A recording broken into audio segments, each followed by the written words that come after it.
Eu quero chamar para conversar comigo a Gabriela Souza, que é sócia da Escola Brasileira de Direito das Mulheres e que atua em busca de julgamentos com perspectiva de gênero e proteção de direitos humanos. Bem-vinda, Gabi, obrigada por aceitar. Bom dia, muito obrigada pelo convite, Manu. Estou muito feliz de estar aqui para a gente falar desse tema tão necessário. Então, é brabo, né, Gabi? Eu ia dizer é foda, porque a gente nunca te convida para falar de coisa boa, né? Pois então, a mensageira do apocalipse, né? Você que nem quando me chama para Até falar de porque a violência gente tem política que de falar gênero. disso, né? Não adianta. Exatamente.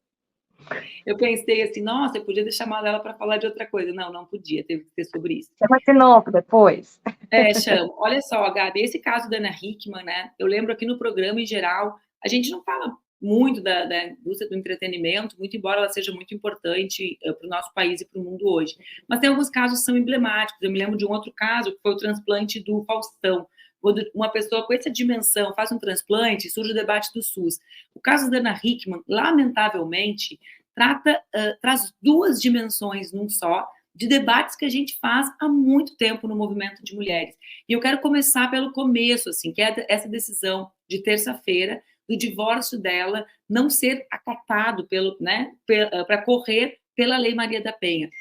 Isso é o mais comum? Isso é certo, né? Para protegê-la, ser um divórcio com essa lógica da Lei Maria da Penha seria mais seguro para garantir a integridade física da vítima? Vamos lá, Manu, vamos começar. Primeiro eu vou começar porque eu tô pagando pela boca, porque eu não gosto de comentar casos específicos, porque a gente sempre fala, por que que ela viveu esse relacionamento abusivo? E a pergunta a gente precisa mudar, por que que eles cometem esse tipo de violência? Então, enfim, sendo muito solidária a todas as mulheres, eu fui observando nas últimas semanas essa questão da Ana e tomando uma proporção muito grande na medida em que ela, sendo uma mulher branca, rica, famosa, está passando pelo mesmo roteiro judicial que todas as mulheres passam quando entram em litígios dessa proporção, né? Ou seja, não tem diferença nenhuma. E aí a gente começa a observar as coisas acontecendo e tomando uma proporção e a oportunidade de debate público, o que, infelizmente, deve ser muito difícil para a Ana ver o nome dela estampado em todos os jornais, em todas as manchetes, porque tudo que uma mulher vítima de violência quer é se acolher, se acalmar, né, ficar entre os seus e superar esse trauma, porque a vida ela começa depois que a violência termina. Mas, de forma muito prática, a gente começa a ver as coisas sendo desenhadas ali na nossa frente e começa a observar, poxa, uma das perguntas que todo mundo está fazendo é exatamente essa. Se acontece com a Ana Hickman, o que não acontece, né, no clandestino, naquilo que não fica gravado, naquilo que não fica... Então, vamos lá. A Lei Maria da Penha, ela possui um caráter híbrido, como tu falou agora há pouco. Ela pode, sim, determinar questões para além da violência doméstica, no sentido de compreender que a mulher vítima de violência, quando opta por denunciar, e vem toda aquela pergunta, por que a mulher não denuncia? Porque é muito difícil denunciar. E entre as dificuldades, a romaria que a mulher passa para fazer registro de ocorrência, para ir fazer exame em outro lugar, para pedir uma medida protetiva com um magistrado, para se separar com outro magistrado, e todas as coisas acontecem e os processos eles vão se somando, que muitas vezes as mulheres nem sabem de que processo que elas estão falando, porque a gente tem ali uma lista mínima de 3, 4 processos, além de recursos, de casos de descumprimentos que abrem outras questões judiciais. Foi vendo isso que se criou, então, o caráter híbrido da Lei Maria da Penha, com a possibilidade de decretação de divórcio e dissolução de união estável, além de questões parentais necessárias para que a mulher passe por uma audiência só. Em 2021, a gente teve o protocolo para julgamento com perspectiva de gênero, que norteia o judiciário a julgar observando as lentes de gênero. E essa questão da revitimização, de forçar a mulher a falar em diversos ambientes, foi trazida, porque o próprio processo é uma forma de revitimização da mulher. Exatamente.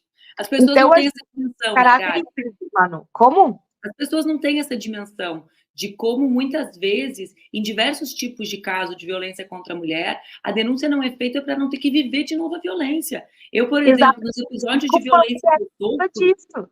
claro, muitas vezes eu tenho que ficar na frente da pessoa que me agrediu, diante de um juiz, repetindo tudo, e eu saio destruída, né? Então, a pessoa pergunta, para que mesmo que eu estou fazendo isso? Se, como tu disseste lindamente no início, a vida acontece depois, né, da violência, depois que os casos se encerram, não durante eles. E aí a gente tem a mulheres e estudos que relatam que mulheres, quando contam ao judiciário, quando ficam contando, elas têm todos os sentimentos do momento da violência disparados de novo. Então, o judiciário ele deve evitar a revitimização da mulher também nos processos. Obviamente que a gente sabe que o devido processo legal precisa do contraditório e tudo mais, mas o processo, quando a gente trata de violência de gênero, ele precisa ter em mente, né, como norte, a proibição da revitimização. E a partir daí, então, foi determinado, sim, existe uma lei que fala que os divórcios podem ser decretados em medida protetiva. E uma coisa que eu chamo a atenção é que também nas famílias existe divórcio liminar. O divórcio ele não precisa do ok da outra parte, porque é um direito potestativo, que a gente chama, é um direito meu querer me divorciar. Então, quando eu digo quero me divorciar, eu não preciso ficar vinculada a nenhuma relação conjugal contra a minha vontade. Então, parte seria do princípio de que, ok, determinar isso. A gente vem do que está na lei para o que está na prática, e isso muda completamente. Na prática, é muito raro se conseguir qualquer resolução parental e conjugal em varas de violência doméstica, em várias que tratam e deveriam ser especializadas. Se passa para, então, o âmbito do direito das famílias, e aí a gente tinha criado um abismo imenso, porque nas varas de violência doméstica existe uma especialidade, existem pessoas que trabalham exclusivamente com esse tema e um olhar muito focado em gênero.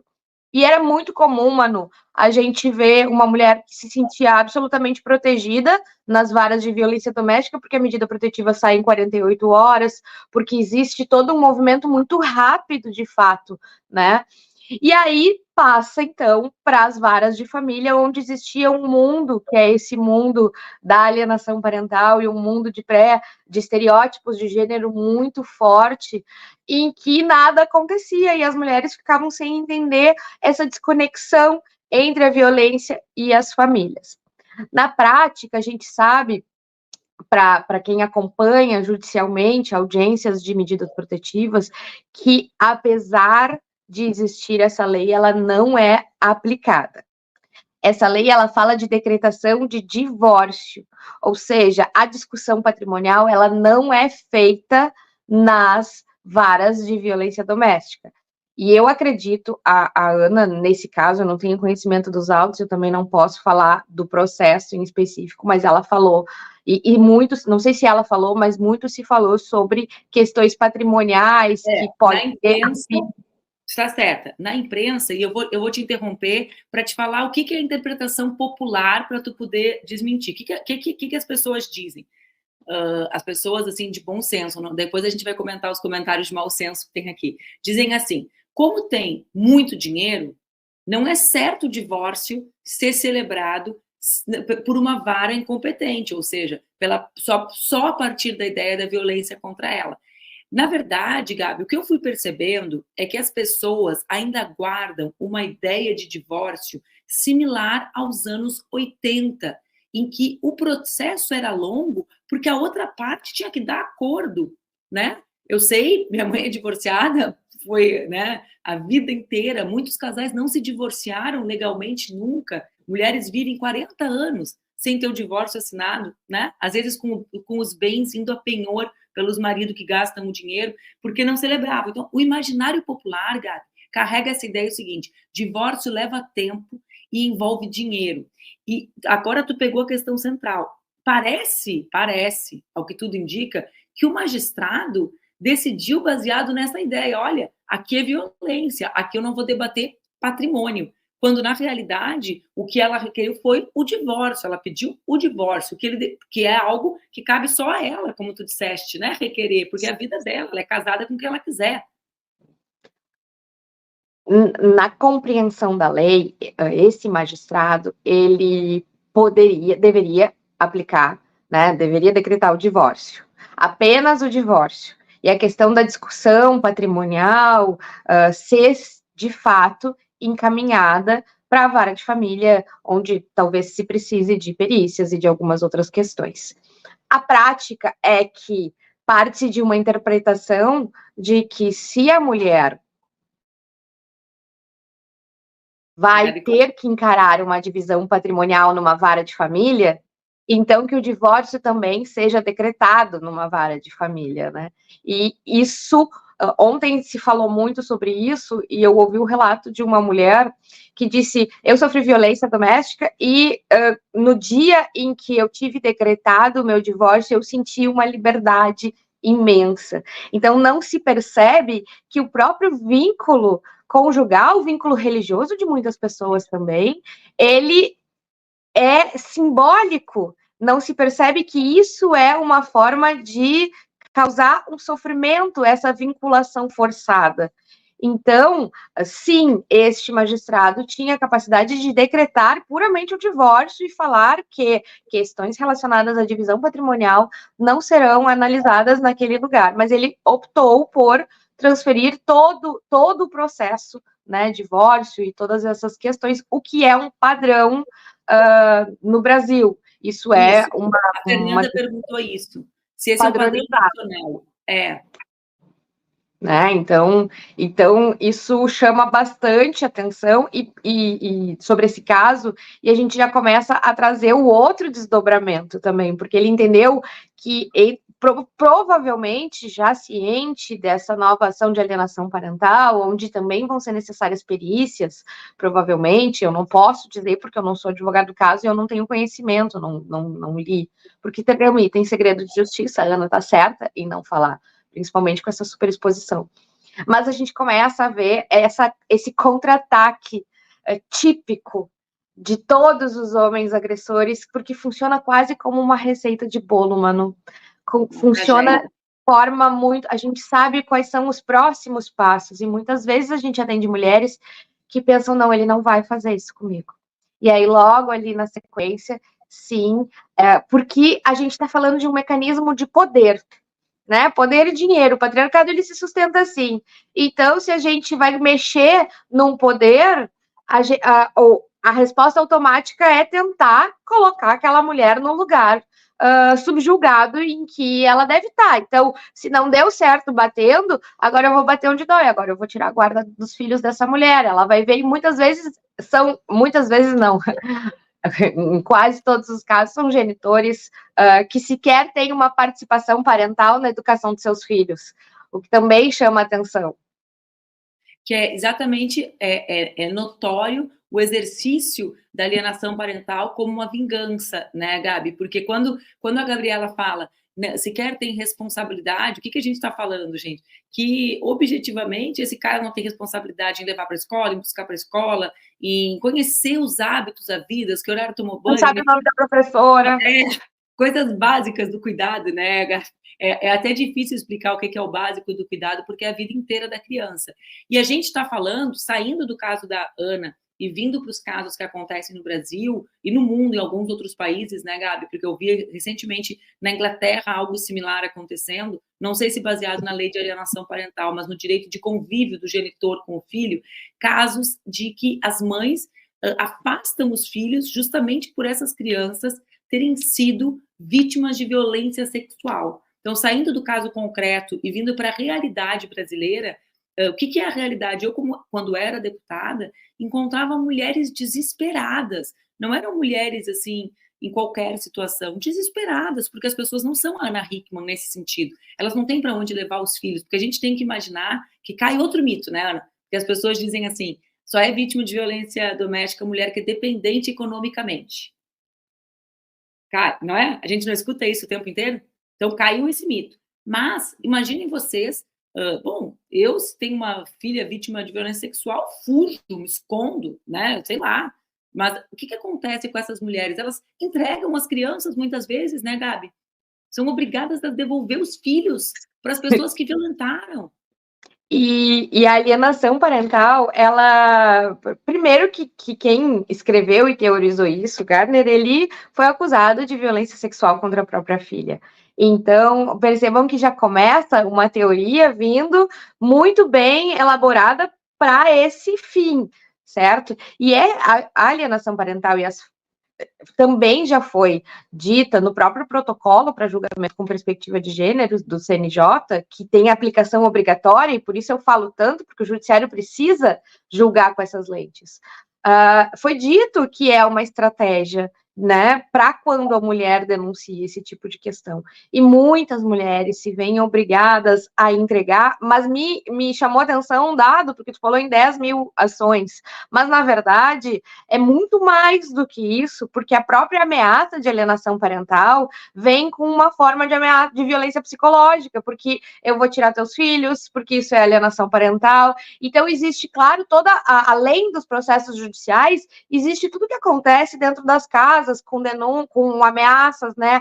Se tu não fizer o que eu quero, eu vou então entrar com processo. E aí as mulheres já têm introjetada no seu DNA esse medo de alienação parental. Eu converso com muitas mulheres em questões de divórcios que têm dúvidas sobre como é a forma de convivência e tudo mais, e sempre vem a questão, mas e se ele me acusar de alienação parental? Porque já é um medo que a gente tem muito grande, porque a gente vê situações de reversão de guarda das crianças sendo entregues com força policial, aos prantos, para pais que cometeram violências, e isso sendo trazido agora nessa questão de superexposição do caso da Ana Hickman, também tira de um ambiente de segredo, ou seja, o que acontece dentro dos tribunais, a gente não fala, porque acontece na vida das pessoas, né? Apesar dos processos tramitarem em segredo de justiça, eles ficam. A gente precisa falar sobre eles. E, Manu, Desculpa, diga. fala. Não, um outro ponto interessante, que é o ponto para mim mais relevante, tá? É que a mídia está dizendo que o judiciário negou o divórcio da Maria da Penha, da Ana Hickman pela Maria da Penha. O que aconteceu e que é importante a gente esclarecer é que o judiciário, através desse despacho, que a gente não tem conhecimento que foi divulgado, ele encaminhou o divórcio da Ana para uma vara de família. Mas, a partir de 31 de outubro, começou a valer no Brasil uma lei revolucionária às mulheres, que é a lei que proíbe o compartilhamento de guarda em casos de violência doméstica. Ou seja, aquele abismo da vara de violência e da vara da família, ele foi diminuído. Obviamente que não faz um mês, a gente não sabe muito bem como é que vai ser a aplicação, o que vai fazer, quais são os riscos às mulheres. Mas essa decisão, ela simplesmente tirou de um lugar e encaminhou para outro, onde nessa vara de família não só pode ser discutida, como deve ser discutida, e é ponto relevante para estipulação da guarda. Então, não é que a gente vai a Ana vai ficar proibida de falar sobre violência doméstica, não, porque essa é a realidade dela, ela vai ter que trazer. E o Brasil agora, e esse é a importância desse caso para mim, porque é o primeiro grande caso com uma pessoa que tem uma super divulgação, para a gente falar que hoje, há um mês, a guarda, ela não pode ser compartilhada em caso de violência, e os magistrados precisam, na audiência, perguntar se existem elementos e, observando, tomar medidas. Então, a gente está tentando aproximar os dois mundos, isso é muito importante. Olha, isso que tu trouxe é bem importante, né, Gabi? Lá no início, quando eu estava falando, tu vê que na entrevista dela, óbvio, eu não a conheço, né? Nunca nem estive no mesmo ambiente que ela. Mas assim, quando ela fala, eu não estou falando com meu filho sobre isso, tu vê na narrativa que já é a proteção contra a alienação parental. Para mim é evidente. E vê que coisa grave, porque um menino de 10 anos, eu tenho uma filha de 8, né? Ela já entende tudo, tudo, né? Até o que não deveria entender das violências do mundo. Então, evidentemente, que uma mãe que quer educar um filho para não reproduzir um padrão de violência ao qual, pelo que se entende, e aí abstraindo do caso concreto e indo para todos os outros casos que nós lidamos, né, Gabi? Essa criança foi submetida a um comportamento violento, certamente a vida inteira, porque o agressor não é agressor um momento só, né? O agressor, ele é agressor, como ela própria revelou, psicologicamente o tempo inteiro, estimulando comportamentos violentos, provavelmente no próprio filho, homem também, né? Então, com um ideal de masculinidade, em que a violência faz parte da construção do macho, né? E aí, imagina que loucura se ela fosse proibida de falar sobre isso, né? Como ela se impôs esse veto. Ora, se a gente proibir as mulheres de falar sobre isso, a gente vai fazer uma eternidade de mulheres vítimas, né? Porque a única forma da gente enfrentar essa cultura tão violenta de ódio mesmo, a vida, a liberdade das mulheres, é falando e conscientizando sobre isso, né, Gabi? E aí a gente tem um outro movimento que também, 2 outros movimentos orquestrados que estão acontecendo ou que vão acontecer, né?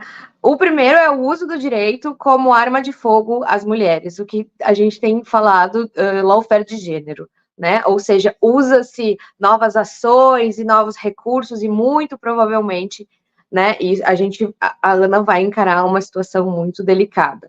E a outra questão, que no Brasil a gente já viu esse ano também, em outras 2 ocasiões, é a pedidos de mordaça, porque falar e controlar a própria narrativa é uma das questões mais relevantes às mulheres, porque se a gente conta a nossa história, a gente se protege, a gente controla essa narrativa e a gente também alerta outras mulheres, mas a gente teve a Titi Miller e a Luana Piovani com ações de mordaça que a proibiam proibiam elas de falarem sobre as situações de violência que elas tinham denunciado. Então, sempre que eu vejo uma mulher de forma corajosa denunciando e falando, eu penso também, nossa, daqui a pouco pode vir uma ação para proibi-la. E sempre tem a ideia de que se tem medida protetiva, vale para as 2 partes, ela também não pode falar e tudo mais.